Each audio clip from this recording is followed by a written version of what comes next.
আগামীকাল 25শে জুন বাংলাদেশ সময় সকাল 6:30টার সময় সুপার 8-এ নিজেদের শেষ ম্যাচে আফগানিস্তানের মুখোমুখি হচ্ছে বাংলাদেশ।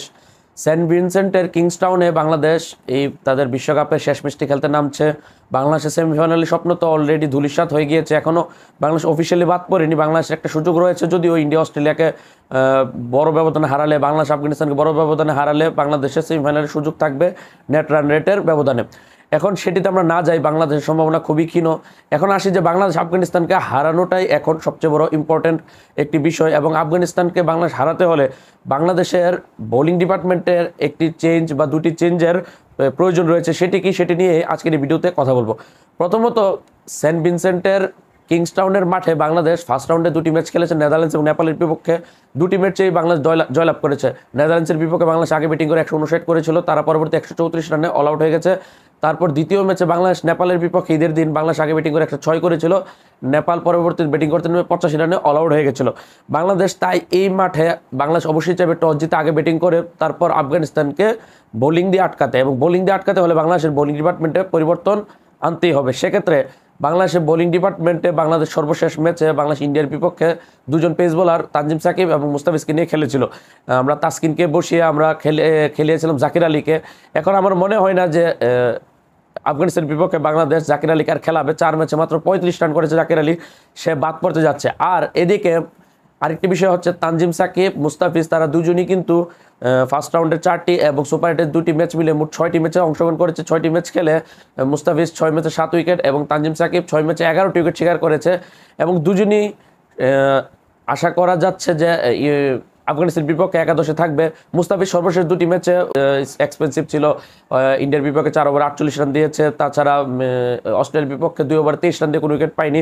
তারপরে মুস্তাফিজ একাদশে থাকবে, কারণ হচ্ছে মুস্তাফিজুর রহমানের এই সেন্ট ভিনসেন্টের কিংস্টাউনের মাঠে তার স্লোয়ার কাটার অনেক বেশি ইফেক্টিভ হবে, সেক্ষেত্রে মুস্তাফিজ একাদশে অটো চয়েস। তারপর তানজিম সাকিব তো বাংলাদেশ মেইন পেস বোলার, 6 ম্যাচে 11টি উইকেট শিকার করেছে এবং সর্বশেষ ম্যাচে 4 ওভার 32 রান দিয়ে 2টি উইকেট শিকার করেছে ইন্ডিয়ার বিপক্ষে। তাই তানজিম সাকিব একাদশে থাকছে, এটা নিশ্চিত। এই গেল আমাদের দুজন পেস বোলার, তানজিম সাকিব ডানাতি পেস বোলার এবং মুস্তাফিজ বাহাতি পেস বোলার। এখন গত ম্যাচে আমরা তাসকিনকে বসিয়ে জাকির আলীকে খেলেছিলাম, আগামীকালকের ম্যাচেও কি তাসকিনের পরিবর্তে জাকির আলী খেলবে, নাকি জাকিরকে বসিয়ে তাসকিনকে আনা হবে? তাসকিন আহমেদ 5 ম্যাচে 7টি উইকেট শিকার করেছে।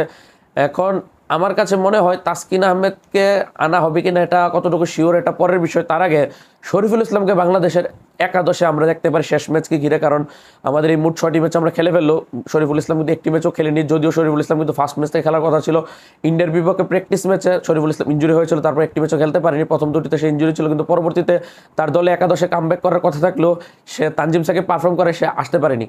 এখন গত ম্যাচে যখন তাসকিনকে বাদ দেওয়া হয়েছিল, অনেকে ভেবেছিল তাসকিনের জায়গাতে হয়তো শরীফুল ইসলামকে একাদশে আনা হবে, কিন্তু তাসকিনকে বসিয়ে একজন বোলার বসিয়ে আমরা জাকির আলীকে ব্যাটসম্যানকে নেওয়া হয়েছে, যেটার পরিণাম হিসেবে আমরা গত ম্যাচ হেরেছি। এখন আমার কাছে মনে হয় জাকির আলী নেক্সট ম্যাচে থাকবে না, অবশ্যই সে বাদ পড়বে। 4 ম্যাচে 35 রান করেছে, তার জায়গাতে শরীফুল ইসলাম একাদশে আসতে পারে। শরীফুল ইসলাম একজন বাহাতি পেসার হিসেবে, এবং তাছাড়া আফগানিস্তানের টিমকে ধসিয়ে দিতে কিন্তু শরীফুল ইসলামের মতো একজন স্ট্রাইক বাহাতি বোলারের দরকার রয়েছে।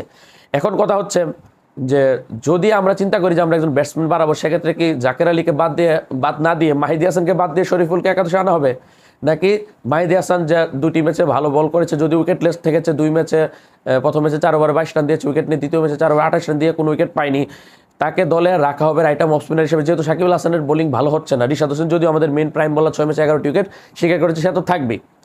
এখন আমার কাছে মনে হয় যে তাসকিন আহমেদ একাদশে আসবে, শরীফুল ইসলাম একাদশে আসবে। তাসকিন আহমেদকে গত ম্যাচে বাদ দিয়ে তো আমরা পরিণাম দেখেছি, জাকির আলী কিছুই করতে পারেনি, 1 বলের ভরসা নেই, 3 বলে না 4 বলে 1 রান করে জাকির আলী। সেক্ষেত্রে জাকির আলীর জায়গাতে একাদশে আসবে তাসকিন আহমেদ, ডানাতি পেস বোলার, পাশাপাশি মাহিদি হাসানের জায়গাতে শরীফুল ইসলামকে আমরা একাদশে দেখতে পারি। মাহিদি হাসান 2 ম্যাচে বোলিং করেছে, কোনো উইকেট পায়নি, সেক্ষেত্রে শরীফুল ইসলাম আসতে পারে। অর্থাৎ ব্যাটসম্যান জাকির আলীর জায়গাতে ফাস্ট বোলার তাসকিন আহমেদ, আর স্পিনার মাহিদি হাসানের জায়গাতে বাহাতি পেস বোলার শরীফুল ইসলাম একাদশে আসতে পারে। যদি এরকম হয় যে না আমরা জাকিরকে বাদ দিয়ে যে কোনো একজন পেসারকে আনবো, তাসকিন বা শরীফুল, কিন্তু মাহিদি হাসানকে আমরা খেলাবো, যেহেতু সাকিবুল হাসান অফ ফর্মে রয়েছে মানে বোলিংয়ের দিক দিয়ে, সেক্ষেত্রে হয়তো বা জাকির আলী বাদ গেলে শরীফুল ইসলাম আসতে পারে আর মাহিদি হাসান একাদশে থেকে যাবে।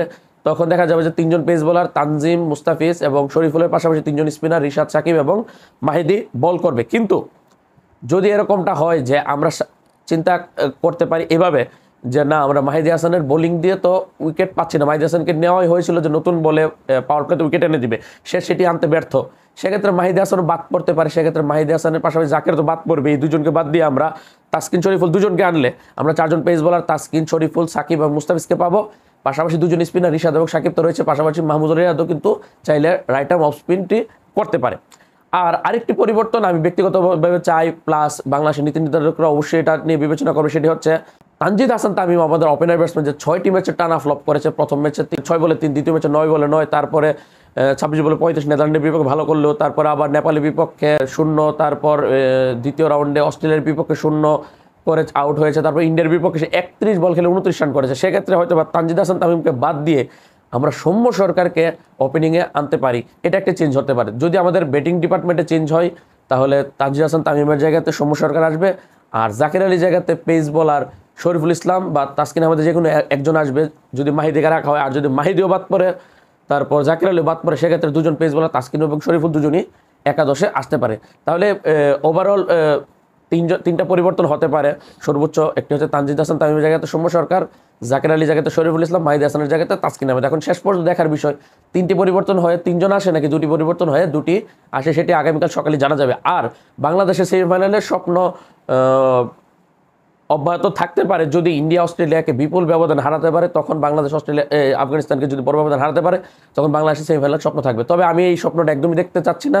ইন্ডিয়া অস্ট্রেলিয়া যাই হোক, আমরা আফগানিস্তানকে হারিয়ে একটি গুড নোটে আমরা বিশ্বকাপটা শেষ করতে চাই। সেই প্রত্যাশা রেখে আজকের ভিডিও এখানে শেষ করছি। আল্লাহ হাফেজ।